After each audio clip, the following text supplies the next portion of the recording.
Lai harauwa thaba chongwa khotpa lila tokpa matang matam chana matam uri kumaido ata matam chana paisang tokse chahi la koina kwai nuai jiba kumhai ma khanjaraga thama ma kokse hoga karamba segi hen tawko exam le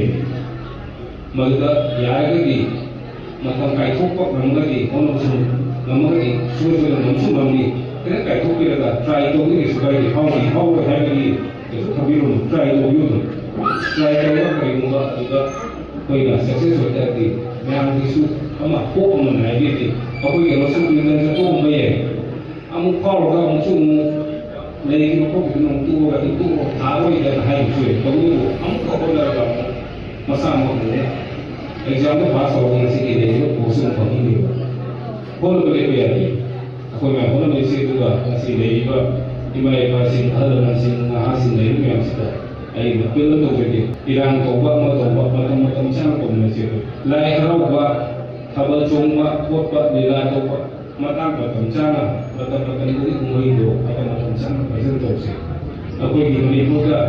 akoi gi mitei se ani ba akoi chahi chuppa akoi gi nuai ka nai ko gi ta ta amu ko se masin kharak ye ko thagari akoi samaj ka thawadi kahasi angang si ko nyon se masih ko na sopo tayo akoi Christmas yo ni akoi Eid yo ni akoi Diwali yo ni Yausam yo ni Limo sa yo ni kung hai yang de sahi se kya ni man se no ho ta di akoi samaj se sen no ko ni kahasi se no ma ong de ro adu na ya ka di sahi la akoi na mai nuai jiba kung hai ma khanjaraga thama ma ko se ho थाम मुक्ति इसे गासे थाम मुक्ति की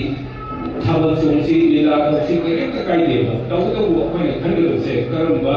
कुम्हाई न पारी उन लोग लगे हमसे मसीह में कर सही का कुम्हाई खंडी होगा मखा रावती तो वो ने अगर वो अपनी कुम्हाई होए तो वो लाई की भी तो का अपनी था तो वो संगे से हुआ न तरह की कोई कुम्हाई पांगु नहीं था कुम्हाई तो भी नहीं था कोई मान नहीं बा कोई लाभ को मतलब मांगी में हमसे या भी हम लोग तो यार कभी कोई लड़की को समाज से सबक सी कोई लड़की को जाति से उन्नत सी चौथा ले लेगा लड़की को जाति से हर गलती से